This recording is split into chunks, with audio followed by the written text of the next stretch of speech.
Have you ever wondered why manifestation techniques feel exciting at first, but never actually change how you think or feel? It's not because you're doing anything wrong. It's because most methods only work on the surface. Researchers studying Einstein's brain discovered something surprising: a unique communication pattern between the left and right sides of the brain, something scientists now call a genius bridge. And here's the wild part: it wasn't something he was born with. It appeared to strengthen over time.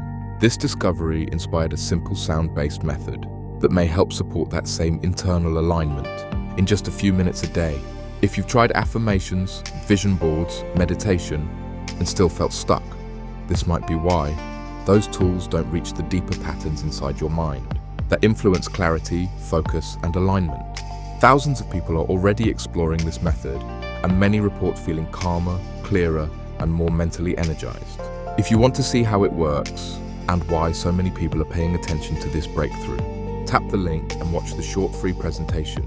It explains the entire discovery and how you may be able to activate your own genius bridge.